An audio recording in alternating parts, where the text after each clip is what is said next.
Welcome everyone. We just heard an excellent ITC colloquium by Norm Murray from CITA, the University of Toronto. He went to fetch his laptop, so we will wait for him a few minutes. He will show up the seat right here. I also wanted to mention two other things. First, a former ITC postdoc and Society of Fellows postdoc, Karim El-Badri, received the MacArthur Fellowship, so we are all proud of him and very happy about that. If you know him personally, please go ahead and congratulate him. And the second is, I was told last time there weren't enough sandwiches left for some people, and I was also told, I didn't see it myself, that some people took more than their share. In other words, took extra pile of sandwiches with them. And I just wanted to ask everyone to be considerate and not do that, because otherwise it leaves other people without the sandwich. So because we have an estimate for how many people show up, so take as much as is appropriate for yourself, but don't take more than that. Okay, so just keep that in mind. We are waiting for Norm to show up with his laptop, so I think we will change the order of the speakers. We will start with Yonadav Barry Ginat, who is visiting us from Oxford. He will tell us about the three-body problem and gravitational wave sources. And then after that, we'll hear from Norm about strong evidence for and consequences of line lock. Here is Norm. Oh, so we will allow you to finish your sandwich. Yeah. So Norm will tell us about the strong evidence for and consequences of line locking in quasar broad absorption line winds.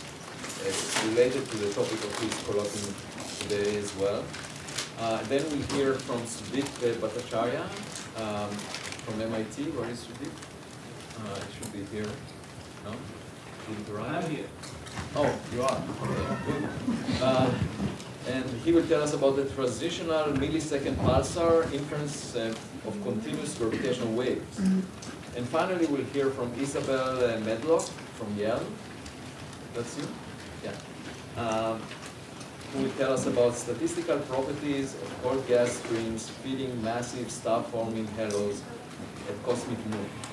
So let's start with Barry, and then move on to Norm. Right. Well, thank you for coming, and thank you for listening to me. I'll tell you about the three-body problem, and and maybe relevance to gravitational wave source formation. So before I start, I wanted to emphasize that the three-body problem is everywhere. So no matter what field of astrophysics you do, there are going to be triples there. And there are going to be, so here are some examples. If you study globular clusters, then binaries and singles interact in globular clusters. Gravitational wave sources, they come, many of them come from a dynamical origin, and to get the binary black hole tight enough, you need three bodies interactions that I'll show to tighten it. Likewise, other transients like supernovas, for example, right? So what does what does binary single interaction look like? Well, it looks like a big mess. So you have a binary coming in, you have a single coming in. They do a very chaotic dance, and at some point you throw out one of the three particles, or you have a collision or a gravitational wave merger, and then the interaction ends like that. So there are a few binary single interactions that are possible. You can have what's called a weak perturbation. You can have a strong perturbation, or you can have a really strong one where the single comes within one semi-major axis or two semi-major axes of the binary. And I'll be talking today about only the close ones. Right, so from these simulations, you can infer that the way this proceeds is as follows. You throw a binary in, you throw a single in. They do a chaotic merger, then they throw one of the particles out. And that particle can have a negative energy, or it can have a positive energy.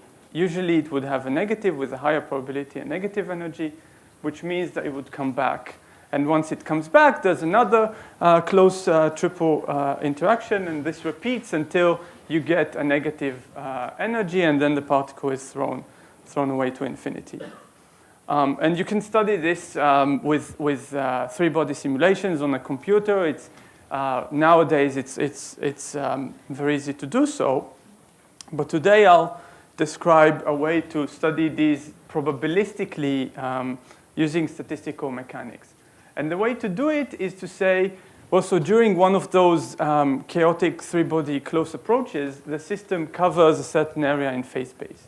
And if it covers it and the system is very ergodic and it mixes very well inside, then you can't predict what the outcome of the triple interaction would be, but you can predict what the probability for each possible outcome is going to be.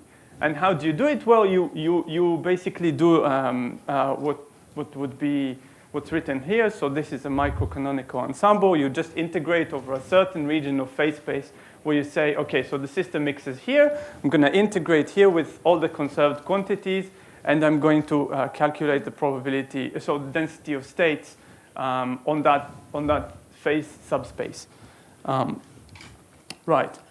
So when you do that, you get a formula for the probability F bin of an energy, final energy for the binary that remains, final angular momentum S for the binary that remains, which is a function also of the conserved quantities E and J. And it's got a formula which you can write down.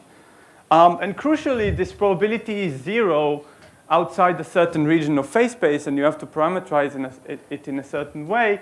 And this is what I put in this formula. So it goes into this theta max function that I didn't write down because it's a bit complicated.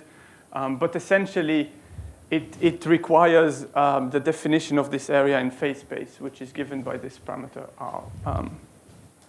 Right. You can also do it in another way, which I quite like because it's very physically intuitive.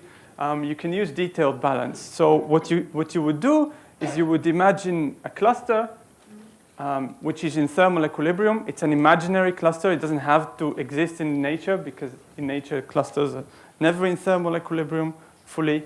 Where you have binaries, you have singles, and you have triples. And what I mean by bound triples is those systems which are in the middle of an interaction. And in thermal equilibrium, the rate at which triples disintegrate into binary plus single has to be equal to the rate at which binary plus singles become bound triples. And so you can calculate the rate for forming, so here you have a single coming in, you have the binary, you have some sort of n sigma v calculation, and you equate that to the disintegration rate of a triple. And the nice thing about the disintegration rate of a triple well, it only depends on things that are properties of a triple, which is masses, total triple energy, and total angular momentum. So nothing about the remnant binary. And you can equate the two. Doesn't really matter exactly what each of those terms is, but the point is that the rate of this integration is proportional to the probability distribution of the outcome of a three-body interaction. So you equate something you know with something you want to know, and you get exactly the same formula for FPIN that I showed before. And you do that, well, these match only if you have, you only sample the correct volume of phase space. So in other words, if you use the correct R that I showed before. Okay.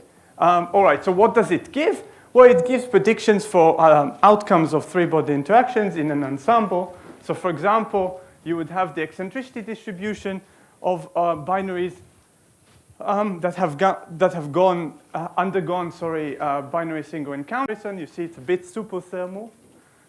You can compare this with simulations, with n-body simulations of globular clusters. So the black curve is a simulation that looked at black hole binaries that have been ejected from globular clusters.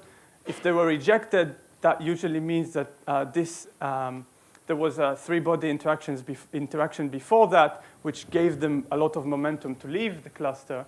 And their eccentricity distribution looks like, well, that. Although it's within the error bar, can be consistent with thermal. OK, so we've done that. And now we can say, OK, so we've done that for every triple closed approach. And now we can compose all of them. And how do we compose all of them? Well, we draw the binary properties of this binary from that F. And then we update and we repeat.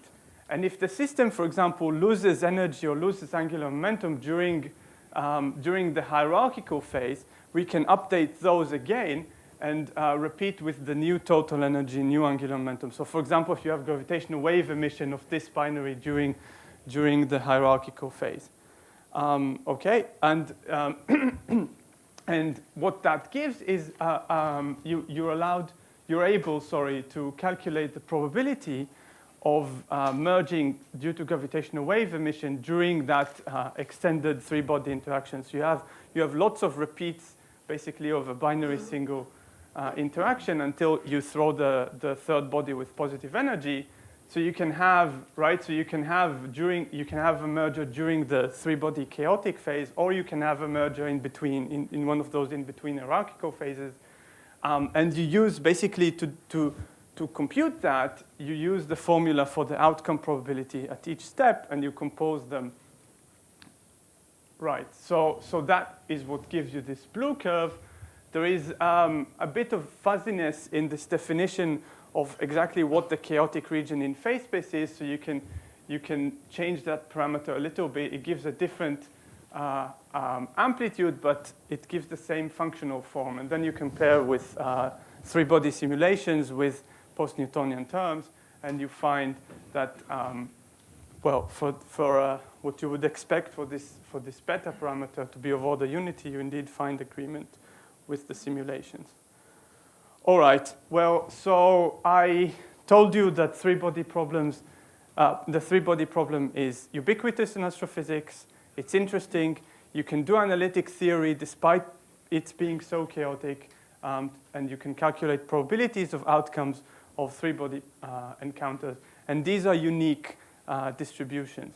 And this, in particular, this eccentricity distribution is a very precise prediction that you can now evolve with, for example, a Peters formula and compare with once we have good eccentric, I'm just finishing, good eccentric templates for gravitational wave sources, we could see how many of them have that probability distribution. All right. Thank you very much.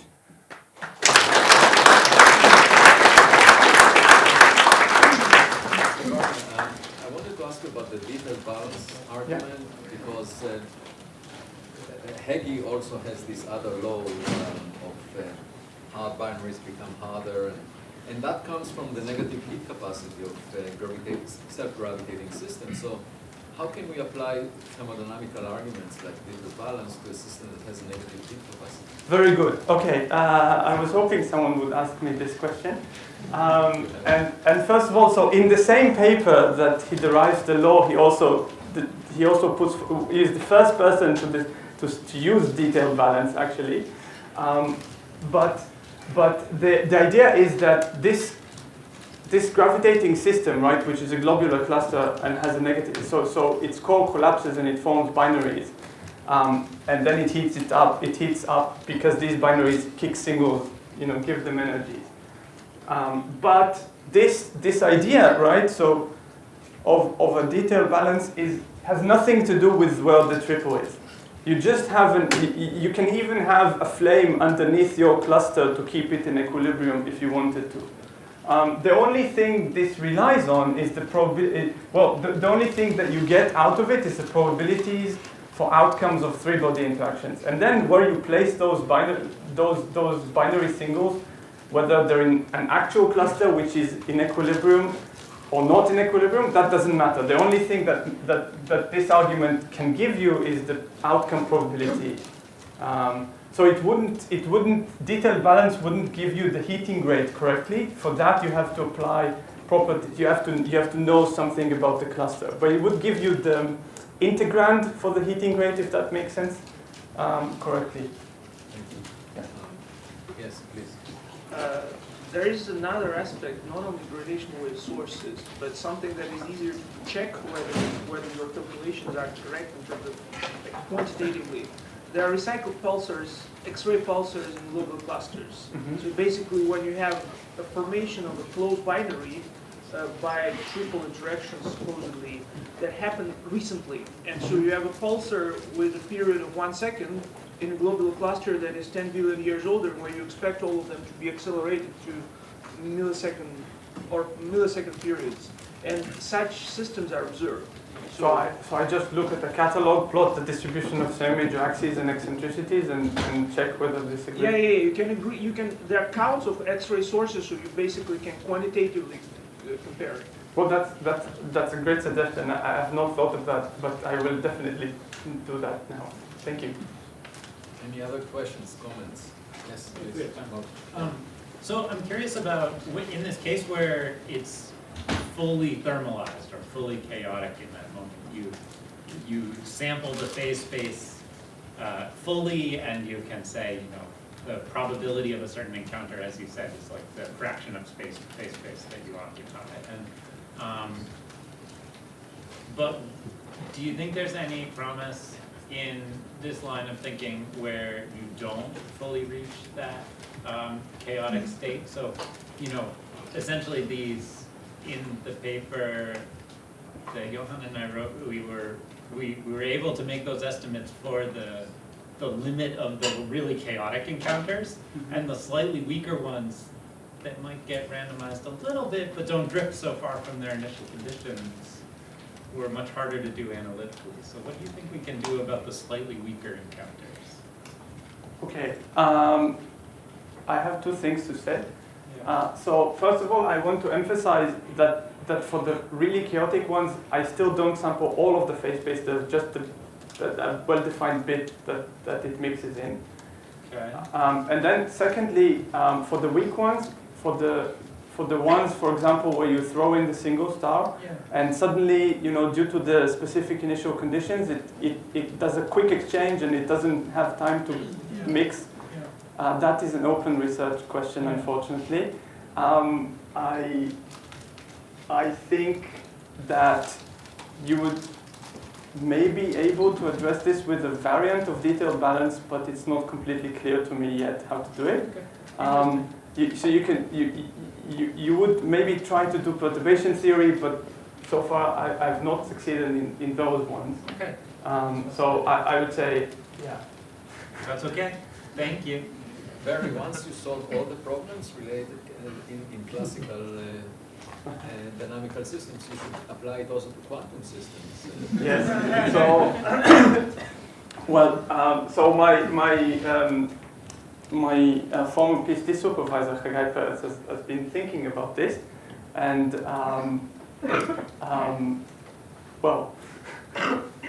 it's an ongoing work. Let's thank Barry again. Thank you.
Okay, thanks. This is the second time I've talked today. But I want to talk about, as Avi was saying, this subject that's been dear to my heart for a long time, which is broad absorption line quasars and what actually drives these outflows. So broad absorption line quasars are quasars where you take a spectrum, you see the normal emission lines, but in addition to that, on the blue side of the lines, you see absorption troughs. And since you're seeing blue shifted absorption troughs, that means there's material between you and the quasar that's coming at you, and it's often going very fast, 10, 20, 30,000 kilometers a second. And I worked on this when I first went to CITA 30 years ago, more than 30 years ago. And I suggested at the time it was, the lines that you see absorbing the radiation, well, those atoms are absorbing momentum, which is, there's a certain amount of momentum per second in lines being absorbed. So that's a force pushing out. That can push the gas out. And then you can work out, if you believe the theory, you can work out what the mass loss rate is from the accretion disk or whatever is producing that outflow. And I argued that, in fact, it was the surface of the accretion disk that was being ejected, like the wind off of an O star. It's just an analogous sort of situation. The difficulty is you don't know that that's actually what's doing it. It could be. So before I went to CITA, I was at Caltech, and I talked a lot to Roger Blanford, and he was suggesting at the same time, basically, that the winds were being driven by a Blanford-Payne type wind, magnetically driven wind. And then the mass loss rates, et cetera, would be very different, even though the line profiles that you get out look pretty similar. So, what's causing it? Other people have suggested thermally driven winds, but that really doesn't work because you're seeing these absorption lines in typically UV resonance lines, carbon-4, nitrogen-5, things like that. So the temperature is like somewhere between 10 and 100,000 Kelvin. So, and things at 10 or 100,000 Kelvin don't drive winds at 20,000 kilometers a second. But you still don't know what it is. So people had noticed in O stars that occasionally you see the signature of what they called line locking. So they would see absorption troughs that were at a certain frequency, two absorption troughs, typically at a frequency which corresponds to the velocity of the carbon-4 line. So the carbon-4 line is it's a lithium-like ion, which all these UV resonance lines are, including hydrogen, by the way. People forget that it's actually a lithium-like ion, and it's a doublet. Lyman alpha is a doublet. The splitting's so small you never see it. But in carbon-4, the splitting corresponds to about just short of 500 kilometers a second. And so oftentimes in spectra of stars, you would see two absorption troughs that were deeper than the main trough, and they'd be split by exactly 400 kilometers a second. You see a third line 400 kilometers a second away from that, okay? And so the argument was, that these lines are being pushed out by radiation, and what's happened is there's a cloud of gas that's moving out at, close to the star at a low velocity. There's another bit of gas that's a little farther out from the star at a higher velocity, and the first cloud produces two absorption troughs from carbon-4 that are 500 kilometers apart. The doublet is it's a transition from the first excited state to the ground state, but it can either be in the, spin up 1s or spin down, whatever. That causes the splitting. But the shadow of those lines, would exist all the way out through the rest of the wind. And if the outer cloud had a doublet that was, overlapped with the first one, if the outer one is accelerating relative to the inner one, it'll eventually get into where the shorter wavelength of one line blocks the longer wavelength of the other one. And so you'd reduce the force on the outer cloud a little bit. And that could actually produce an equilibrium where they just kept going out and they were both accelerating, but they were locked together. So that's the basic mechanism. And so here's a sort of a picture that Braden drew. So here's a black hole, there's an accretion disk, there's material coming off, and there's two denser clumps, and the shadow from this cloud in that carbon-4 line transition falls on this cloud, and if they happen to line up, they'll eventually be, there's an attractor, where they have a certain separation, which is just slightly different than the 500 kilometers a second, where they'll just continue to accelerate out at the same velocity. And that can only happen if the force that the radiation exerts on the outer cloud due to that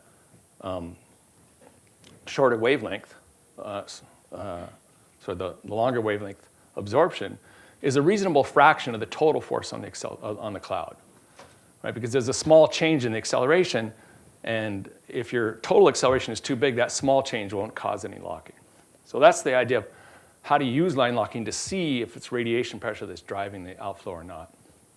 Because if it's magnetically driven, there's no particular reason why the magnetic driving should have an acceleration or a force that's comparable to the radiation. And so the idea is to look for the signature of line locking in quasars.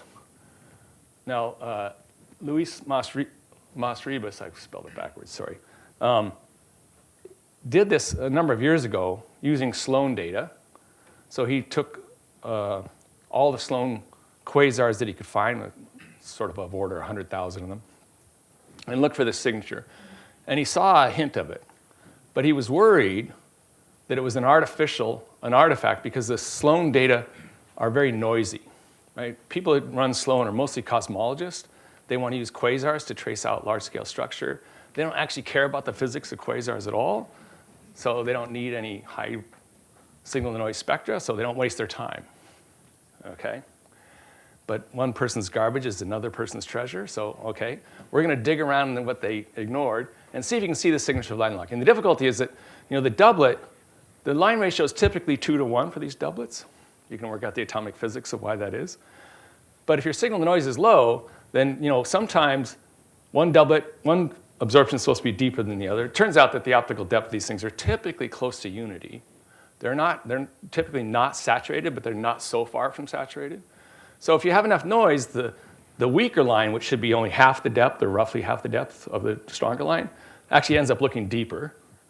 And if you get fooled by that, you'll say, oh, okay, that line belongs here, that's the wavelength, and you'll produce some absorption as a result of that, again, 500 kilometers a second to the blue, and you'll introduce into your stack, because that's the way you do this, you stack, tens of thousands or 100,000 spectra, and look for this signature. So I thought this was a great idea, because I wanted to figure out, is it line driving or is it magnetic driving? Because if it's magnetic driving, it could be a lot more powerful wind than if it's a line-driven wind. And that'll have a much bigger effect on the host galaxy. In the earlier talk, Avi was asking me, what does this wind do when it runs into the galaxy? And the answer is, if you talk to simulators who try to make galaxies, they say, it blows the gas out of the galaxy, which I'm pretty sure is not true, but that's okay. Let's see which way it works. All right. So I'm just going to show you what Braden spent a long time doing. Was he's trying to make mocks of spectra to look like Sloan data, and then use these mocks to either inject or not inject line locking. And to see if you don't inject any, do you still see the signature of a second, a triplet, I should say, or not? And so he spent a long time doing this. He's done a great job. So here's a mock spectrum, and this is sort of pretty similar to the Sloan spectra that you see. He's normalized it so the flux is 1, but you can see the signal to noise is not great. Okay, typically it's several, going up to, in the best case, maybe 10, maybe 15 or 20. And so you can imagine, so what I'm showing here is a carbon-4 absorption trough. And the width there you can see is, 5-ish angstroms or something. So it's much more than 500 kilometers a second. Typically, these troughs, as I said, are 10 or 20,000 kilometers a second wide. And so the idea that Luis had was to find the deepest point in that absorption trough and say, that's a hint of the blue line, the stronger line in that in the doublet. And you just stack on that deepest point and see if you see a triplet or a doublet. Okay?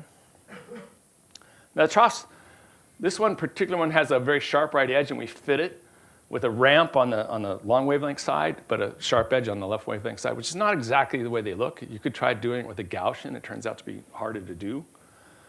The difficulty is that this will also introduce a feature at that left edge of that trough, so you got to make sure you don't confuse that with a doublet either. All right. So here is sort of I'll just skip to the result. On the right, on the top, you see a Sloan stack of something like 100,000 spectra of broad absorption line quasars. And so that's the deepest point that we pick, and you stack on that. So that's the blue wing of the doublet. There's the trough. These lines mark 500 kilometers a second. So that's the trough corresponding to the red wing of that doublet. And there's at least a hint of something here at 500 kilometers a second. So is that line locking or is it not? Okay. So then we did mocks, where we did the best we could to match this, and we'd see absorption here in the blue and the red. And here we see a feature, but it's not at 500 kilometers a second. And that feature is coming from the blue wing of that absorption trough. And time to quit. Okay. So I think the upshot of this is, in fact, that we do see a very strong signature of line locking. And the other thing that comes out of this is if you actually look at how many photons are absorbed, it's a lot less than people normally assume the momentum coming out is the luminosity divided by c. It's typically about 1% of that. So the feedback from these BAL quasars is a lot lower than people usually put in their models by a factor of roughly 100. And it is probably line-driven, not magnetically driven. Thanks.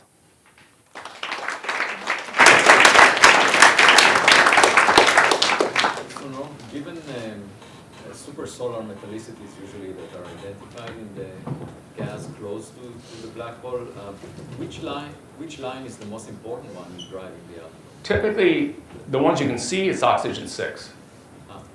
Yeah. If you go beyond there, it's hard to get because the spectra get really noisy. So it's possible that there are some other lines like, what's the one I'm thinking of? Neon 8 or something.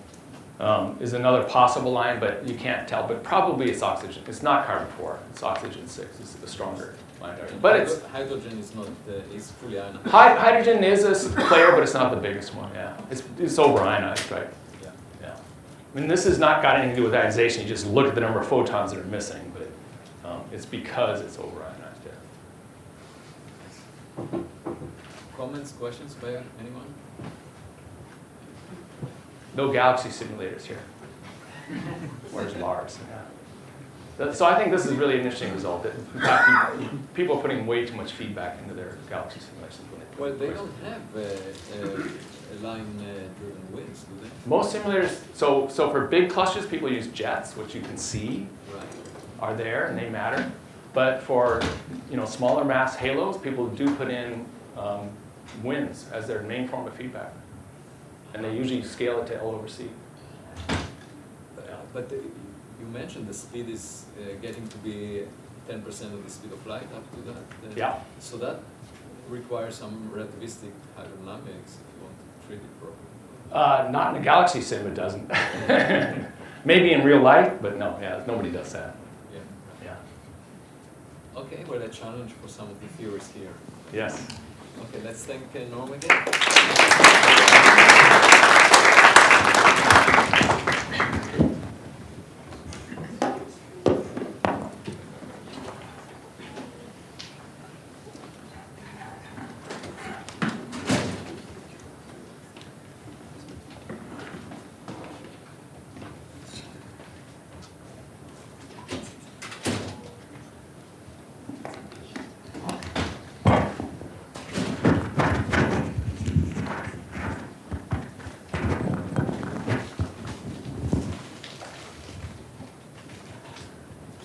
Good afternoon. I will talk on SCO X1, which is the brightest persistent extragalactic X-ray source. With its discovery, X-ray astronomy was born in 1962. It is so important. And it is a neutron star low mass X-ray binary. The question we ask is if the neutron star is slightly deformed so that it emits gravitational waves continuously. And this paper was published this year with my MSc project students, Avigyan and Pulkit. So if the two radii of a neutron star perpendicular to its spin axis, A and B, are not exactly equal, then there will be, the neutron star will have a non-zero mass quadrupole moment Q, which is a product of its moment of inertia and ellipticity defined here, and it should emit gravitational waves continuously. Such continuous waves can be extremely important to probe neutron star physics and the theory of gravitation, for example, general relativity. Moreover, unlike for short-lived mergers, black hole and neutron star mergers, here conclusions for the same source can be tested again and again later with improved statistics, less systematics, and better instruments. However, so far, continuous gravitational waves have not been directly detected, and we have got only an upper limit on Q or epsilon.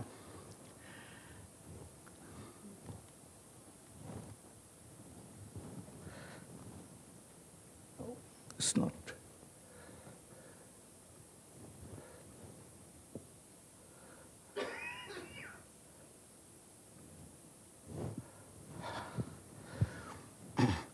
SCO-X1 is particularly popular among the gravitational and other astronomers for searching CW, the continuous wave, and that has been written in several papers. One is this by Mukherjee, who was my PhD student earlier, now a professor.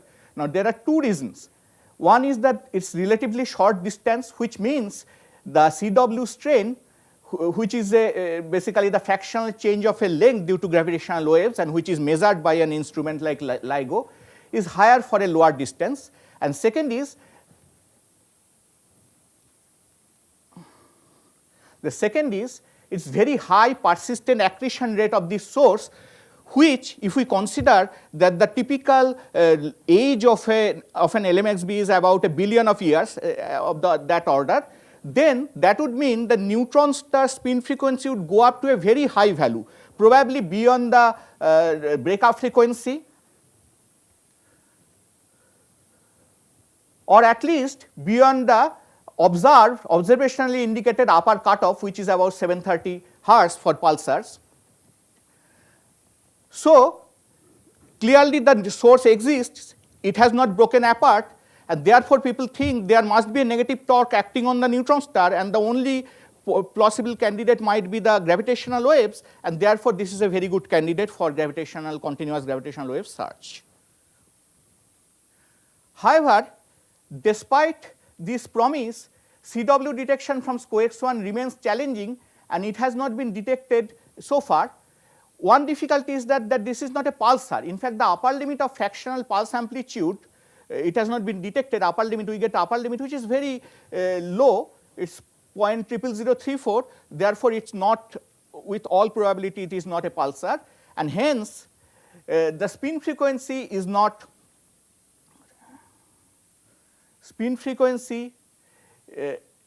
known, and therefore one has to search a lot of parameter space for this source, which is very difficult. So we come back to our original question, does SCO-X1 emit continuous gravitational waves? We cannot measure its nu or q. We ask that, is there any way to find out what could be the range of nu or q? So although we cannot measure these two parameters, we know current values of some source parameters, that is the orbital period of the binary, the donor star to neutron star mass ratio with certain spread or error bars, accretion rate, and the donor star temperature as well. So we compute the evolution of the binary as well as the neutron star for this source. We consider using the MESA code, which is a one-dimensional code for stellar evolution and binary evolution.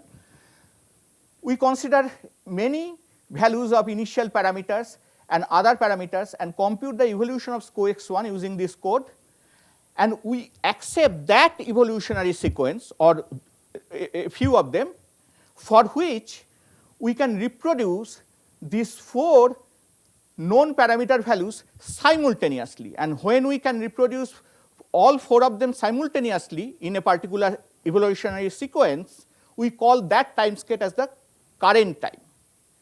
So once we find the most probable evolutionary sequence for this source, long-term binary evolutionary sequence, and we identify the current time, we can go for the evolution, finding the evolution of neutron star parameters such as neutron star spin. But before that, here is the we show the evolution. For example, each panel is for 1 parameter with time, which is in a billion year. But we see that, so this is the accretion rate evolution, and the red in each panel, the red vertical broken line shows the current time, The low mass extra-binary phase starts when the donor star fills its Roche lobe and ends when it no longer fills. So the current LMXB age is surprisingly low. It is only 7 million years, you can see. And the predicted LMXB lifetime for this source is also quite low. It's only half a billion years. So with this, and then the next slide also shows the similar thing, but zoomed, it is zoomed around this current time, the vertical red line. And then with this knowledge, we compute the spin frequency and magnetic field evolution of the neutron star and try to find out what will be the values, could be the values, the range of values at the current time and in the future. So for this, we consider 2 criteria, or this equation and 1 criterion. First, since the SCO-X1 is not an accretion powered pulsar, as I mentioned earlier, the accretion disk is not stopped by the neutron star magnetosphere. Hence, we demand that disk is extended either up to the neutron star surface or up to the ISCO, the innermost stable circular orbit, whichever is greater. So that is 1 criterion, which is a strong criterion. And for the decay of the magnetic field, we usually expect that before the accretion, the magnetic field of the neutron star would be about 10 to the power 11 to 10 to the power 12 Gauss, as we see for most of the radio pulsars and the high mass extra-binary systems. So the magnetic field would decay during this accretion in the low mass extra-binary phase, and we consider a standard formula used in literature, where this is the magnetic field function of time, this is the initial magnetic field, delta m dot, this is the m accretion, this is the accreted mass accreted at a particular step, and mb is a constant, which determines the decay rate of the magnetic field. So with this, we compute the neutron star spin frequency evolution for this source, as well as magnetic field evolution. And we are not considering gravitational wave emission yet. We consider the mass quadrupole moment q equal to 0. So this is the current time, and at the current time for various parameter values, we get a range of spin frequency. Similarly, we get a range of magnetic field. So we get that the current spin frequency when q equal to 0 is about between 370 to 540 hertz, and the current magnetic field upper limit of it is about of the order of 2 into 10 to the power 8 Gauss. So this estimated current spin frequency range can be useful for continuous wave search.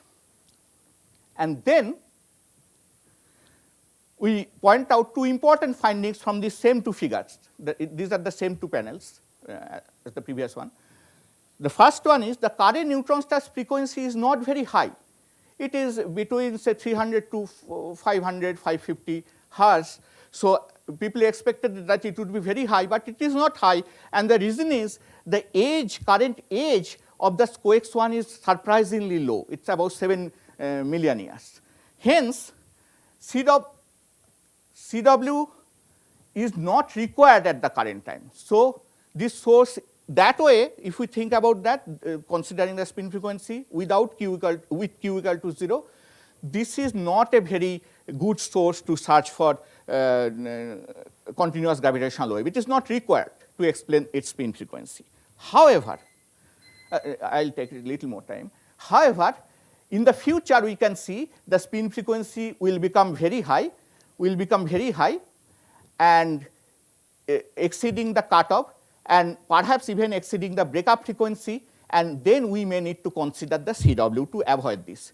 Therefore, if we consider the non-zero value of Q, that is gravitational wave emission continuously, then for different Q values we get different spin frequency evolution, and if we demand that in future never it will exceed the observational cutoff frequency 730 Hz, then we get a Q, lower value of Q, the minimum value of Q about 2 to 3 into 10 to the power 37 gram centimeter square, which corresponds to a certain strain value of 10 to the power minus 26. And this is the last slide.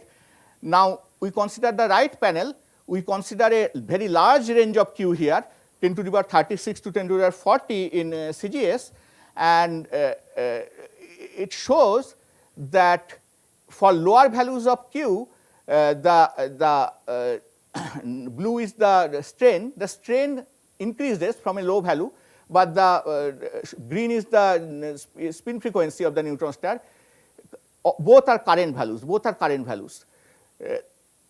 It remains almost same, but for a very high Q value, the current the spin frequency value decreases very rapidly, but H, the strain, does not increase much, which means that even if the source has a very high Q value, the strain H cannot be much more than 7 into 10 to the power minus 26. It almost saturates. This means this strain value is comparable to the observed upper limit and points to the need of a minimum instrument capability of the CW detection from this source. And here I stop. Thank you.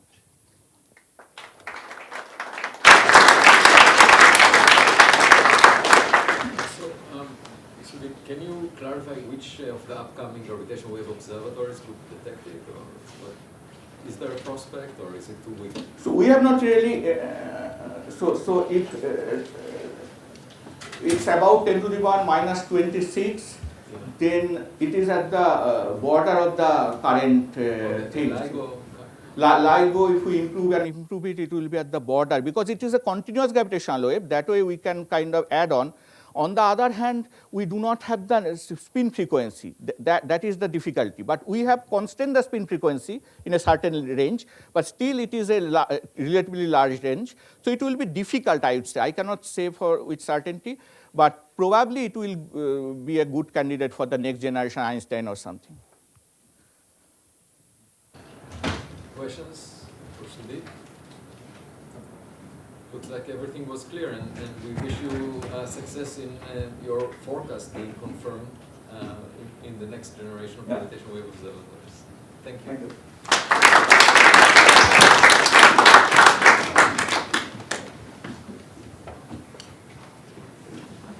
I don't understand why he just said million plots are a bit line.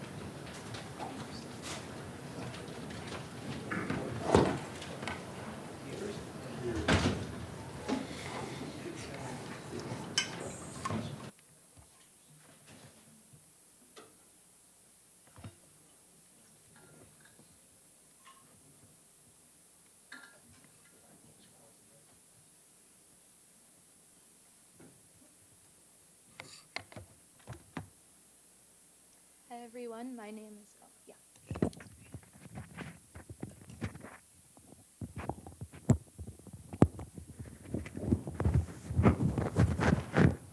Hello everyone, my name is Medlock. I'm a 5th year PhD student at Yale. And today I'm going to tell you briefly about a project I've been working on in the last few months, looking at cold gas streams feeding star-forming galaxies at cosmic noon, in collaboration with a lot of wonderful people.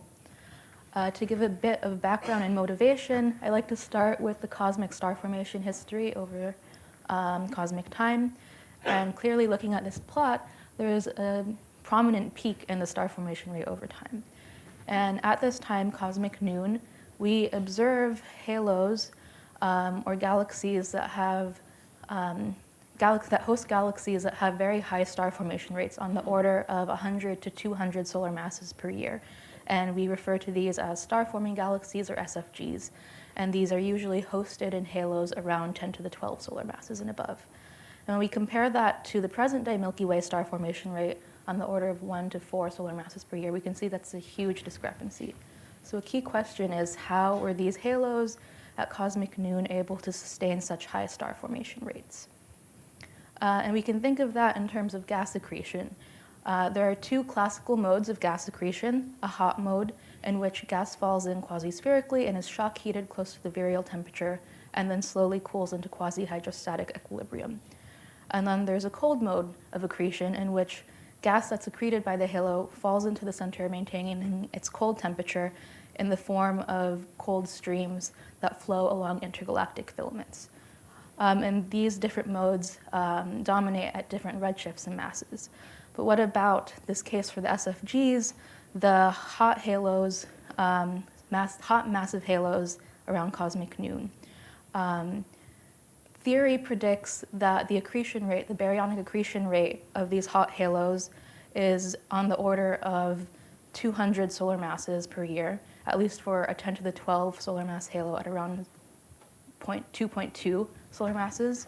So this must closely follow the star formation rate. And the theoretical picture that's emerged is that in these cases, we have hot halos that still have this cold mode accretion, where we have dense streams that are able to cool fast enough that they maintain the cold temperature and are able to penetrate into the hot halo, efficiently providing galaxies with the gas to fuel such high star formation rates. So this is a theoretical picture that emerged in around the early 2000s. In simulations, we see these cold streams. So on the left, I'm showing a few handful of examples from cosmological simulations, and on the right, idealized simulations. So we do observe these cold streams in simulations, and the supply of gas they provide these halos is on the order that we expect from theory. But a big challenge in cosmological simulations is the resolution. So in simulations, we usually focus the resolution on the densest areas, which would be the center of the halos and the galaxies. But a big part of these cold streams is that they're interacting with the intervening medium before they get to the center of the halo, which is the CGM. And in the CGM in simulations, the CGM in simulations is pretty poorly resolved. These streams we expect to be on the order of kiloparsecs in cross-section width, and in many simulations, the outer CGM is resolved also on the order of kiloparsecs. So we can't really resolve, in many simulations, this interaction of gas in the cold streams and the ambient medium. On the other hand, people have looked in idealized simulations where you can increase the resolution to resolve this interaction, but then you're missing the cosmological context and not including all of the physics involved. So I'm part of a collaboration that's working on this challenge as in part of 3 stages. So this just shows everyone who's involved right now. From the largest scale, looking at how gas flows along large-scale intergalactic filaments, cosmic sheets. My project focusing on the cold streams on the halo scale and their interaction with the CGM. And then on the smallest scale, how these cold streams interact with the galactic disk themselves. So we're approaching this in 2 steps. As I said, to properly study how cold streams interact with halos, we need sufficient resolution. We're starting with existing simulations, in this case, the illustrious TNG50 simulations, and we've identified how prevalent cold streams are around these halos and the properties of these streams. And then using this, we extract initial conditions for running new zoom-in simulations where we are imposing spatial refinement criterion so that we resolve the CGM ideally down to 50 parsecs and resolve the stream gas interaction. So for the first part, we use TNG50. TNG50 is a large enough volume that we have a statistical sample of massive halos, and on the better side of the resolution spectrum. In the outer CGM, we have around a kiloparsec spatial resolution on average, and we reach 200 to 300 parsecs in the denser regions. And using TNG50, we've developed new algorithms to automatically detect cold streams and halos and then extract some of the stream's physical and geometric properties. So this is just an example of 20 halos from TNG50 at redshift 2. And these are mass flux projection maps. So the blue in these maps is showing outflowing or inflowing gas, and the red is showing outflowing gas from processes such as feedback. And in all of these, you can see these thin filamentary structures, which are the cold streams. So we find that, in general, they are very common at cosmic noon, present in at least 90% of the halos we look at. And there's a large diversity in what the configurations and properties of these streams look like. So looking at two halos in further detail, in the center, these are the same mass flux projection maps. On the left, I'm showing the surface gas density, and on the right, the temperature. So these are pretty typical cases that we see in TNG50. So for example, the top halo, halo 10 at redshift 2, has these 4 prominent cold streams. The circle in the center is R200, and then the larger circle is 3R200, so we want to show the surrounding environment as well. We can see that they approach R200, and then things get a little bit more complicated because of the feedback processes. There's this large kind of nebulous blue region where that's recycled gas.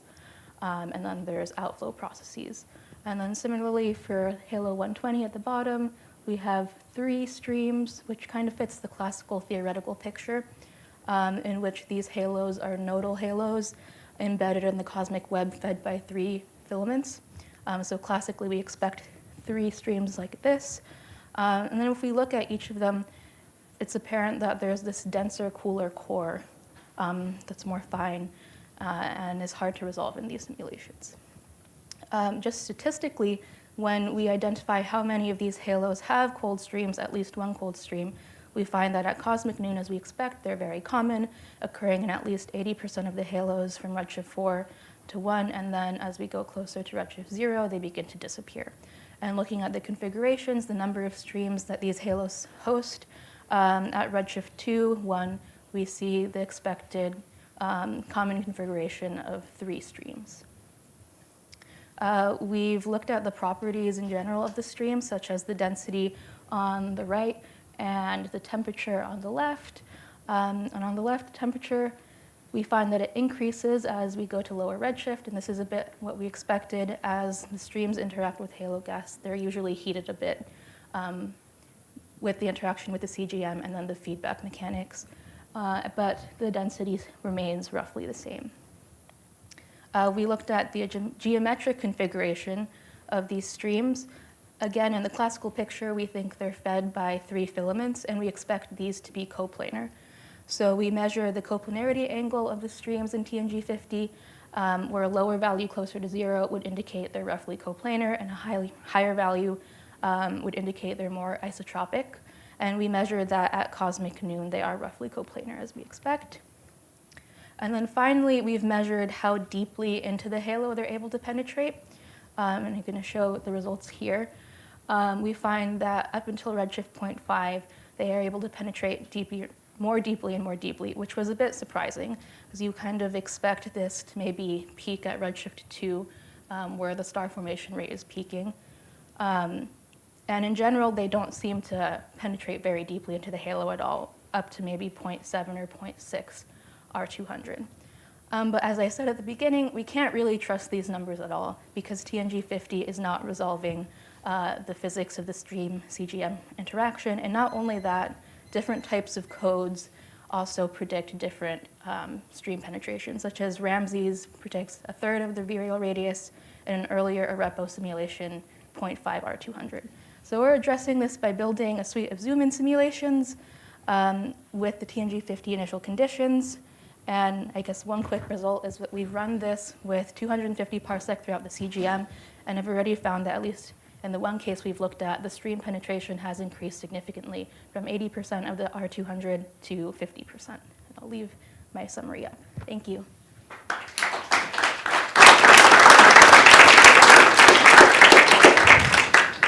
So Isabel, this info from the thin filaments must be affected also by what's happening in terms of the star formation feedback from the Yes, center. exactly. Also, if there is a quasar, but you don't have a quasar in those runs. In TNG 50, Do you have? there is AGN feedback. And so how does it affect the info or not? Yes, we think that this feedback could be one of the things that actually disrupt the streams rather than just the instabilities between the stream and CGM interaction. So in this initial part of the project, we're just looking at TNG 50, or TNG physics for the zoom-ins as well. But we also eventually want to look at other models of feedback. We've thought about just turning off AGN feedback and seeing how that affects what we see, but also looking at other models entirely eventually would be the goal. You might want to check norms Yeah. analysis of observational data, which shows a different version. Yes. Yeah. Any comments, questions to Isabel? Yes, please. Really interesting. I have many questions, but for now I'll go with, have you looked at how penetration changes yet, whether you have magnetic fields on or off? So this is with magnetic fields on. That's also another thing we want to consider eventually in the zoom-in simulations, turning off things like the AGN and magnetic fields, eventually adding maybe cosmic rays. Yeah. It sounds like you have a lot of work ahead of Yes. you. If there are no more questions, let's thank Isabel for